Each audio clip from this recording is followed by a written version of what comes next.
Praise the lord.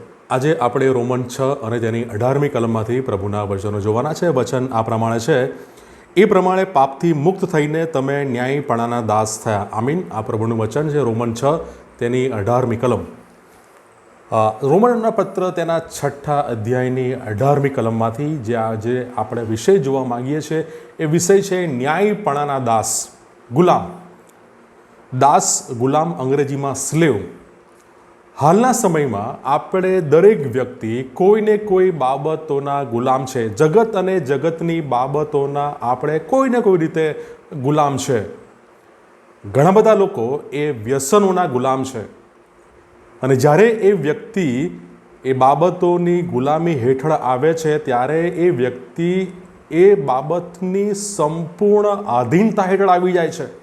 એના જીવનનો સંપૂર્ણ માલિકી હક એ વસ્તુઓ, એ બાબતો એ લઈ લે છે।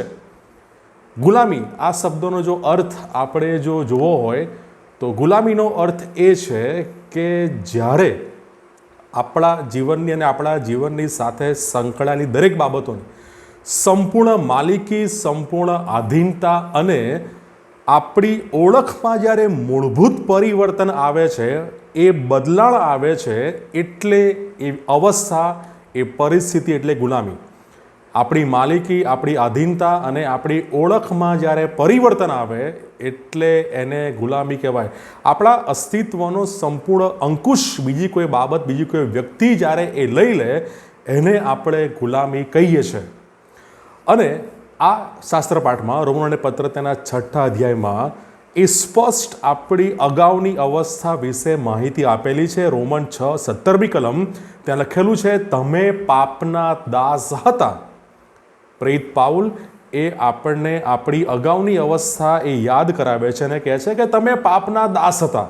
એનો અર્થ કે આપણે પાપની ગુલામી હેઠળ હતા, પણ પ્રભુ ઈસુ ખ્રિસ્ત અને એ સુવાર્તા દ્વારા આપણને એ પાપથી એ મુક્ત કરવામાં આવ્યા છે અને એને લીધે આપણે ન્યાયપણાના દાસ આપણે બનીએ છીએ।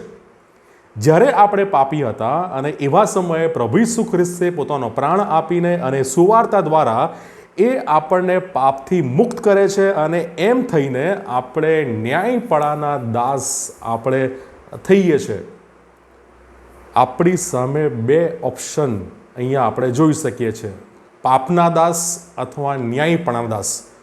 જો આપણે પાપ અને પાપરૂપ બાબતોની અધિકાર હેઠળ એની આધીનતામાં જો આપણે જીવન જીવીએ છીએ તો આપણે પાપના દાસ છે। હજુ પણ આપણે એ જૂના જીવનમાં જ આપણે આપણા જીવનો પસાર કરી રહ્યા છે અને દરેક વ્યક્તિ એ બાય બર્થ જન્મની સાથે જ એ પાપનો એ દાસ એ બને છે।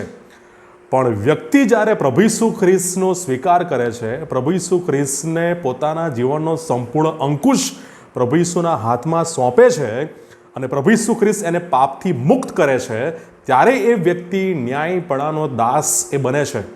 જ્યારે આપણા જીવનના સંપૂર્ણ અધિકાર, અંકુશ અને એ માલિકી આપણે ખ્રિસ્તને સોંપીએ છીએ અને એ રીતે આપણે સંપૂર્ણ ઈશ્વરની, પ્રભુ ઈસુની આધીનતામાં આવીએ છીએ, ત્યારે આપણે ન્યાયપણાના દાસ આપણે બનીએ છીએ।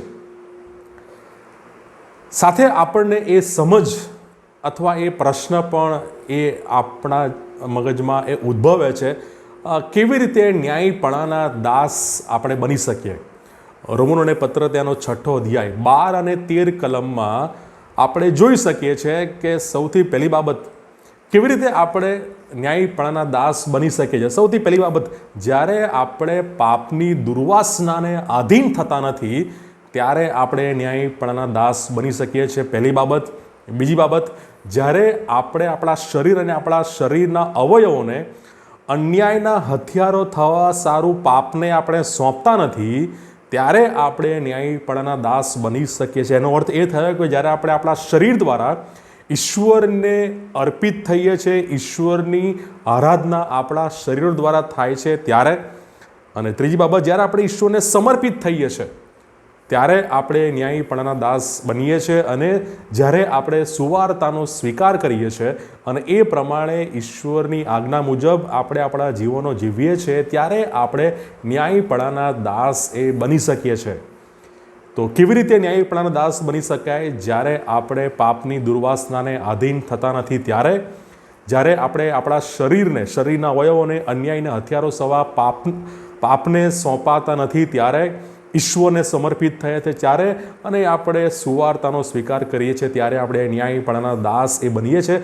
અને આમ કરવાથી આપણે સંપૂર્ણ રીતે આપણું સમગ્ર અસ્તિત્વ એ ઈશ્વરની આધીનતામાં આવે છે, એ ઈશ્વરના અંકુશમાં આપણે આવીએ છીએ. અને હવે પાપ આપણા પર રાજ કરતું નથી, પણ ઈશ્વર પ્રભુ ઈસુ ખ્રિસ્ત એ આપણા માલિક બને છે. અને ઘણા બધા લોકોને પ્રશ્ન થાય કે જો આમ કરીએ તો આપણને ફાયદો શું, નુકસાન શું? ચોક્કસ પૂરેપૂરો ફાયદો અને પૂરેપૂરો લાભ જ છે. જ્યારે આપણે આપણા જીવનનો અંકુશ ઈશ્વરને સોંપીએ છીએ ત્યારે એમાં એ આપણા ભલાઈ અને ઈશ્વરની કૃપા દયા એ આપણા જીવનમાં આવે. ન્યાયીપણાના દાસથી આપણને શું લાભ થાય?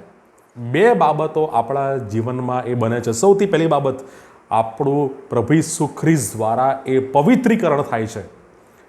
અને ત્યારબાદ પ્રભુ ઈસુ ખ્રિસ્ત એ આપણને અનંત જીવનનો આશીર્વાદ એ જ્યારે આપણે ન્યાયીપણાના દાસ બનીએ છીએ ત્યારે એ આપણને પ્રાપ્ત થાય છે.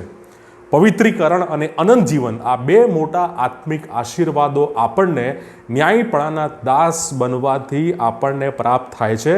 અને એ દ્વારા ઈશ્વર આપણા જીવન અને જીવનની દરેક ક્ષેત્રોમાં ઈશ્વર એ રાજ કરે છે. અને રોમનોને પત્ર તેના 3 અધ્યાયમાં પ્રેરિત પાઉલ એ સમજ આપે છે. રોમનોને પત્ર 3 અધ્યાય 23 થી 25મી કલમમાં પાઉલ કહે છે, સઘળાએ પાપ કર્યું છે, બધાએ પાપ કર્યું છે, અને ઈશ્વરના મહિમાના વિશે બધા જ અધૂરા રહે છે. અને સાથે એ પણ કહે છે, પણ પ્રભુ ઈસુ ખ્રિસ્તથી જે ઉદ્ધાર છે તેની મારફતે ઈશ્વરની કૃપાથી તેઓ વિનામૂલ્યે, બાઇબલ શબ્દ નોંધે છે, તેની મારફતે ઈશ્વરની કૃપાથી તેઓ વિનામૂલ્યે ન્યાયી ગણાય છે. પ્રભુ ઈસુ ખ્રિસ્તની મારફતે, પ્રભુ ઈસુ ખ્રિસ્ત એમના રક્ત પરના વિશ્વાસ દ્વારા, પ્રભુ ઈસુ ખ્રિસ્તથી આપણે એમની પર વિશ્વાસ કરીને આપણે ન્યાયી ગણાઈએ છીએ. એ ખ્રિસ્તનું ન્યાયપણું આપણને ખ્રિસ્ત એ આપણને આપે છે. અને જ્યારે આપણે ન્યાયપણાના દાસ બનીએ છીએ ત્યારે આપણા જીવનમાં પ્રભુ ઈસુ ખ્રિસ્ત પવિત્રીકરણ અને અનંત જીવનના આત્મિક આશીર્વાદો પ્રભુ ઈસુ ખ્રિસ્ત આપણને આપે છે. પ્રભુ આ વચનો શીખવા સમજવા આપણા દરેકની સહાય અને મદદ કરે. God bless you.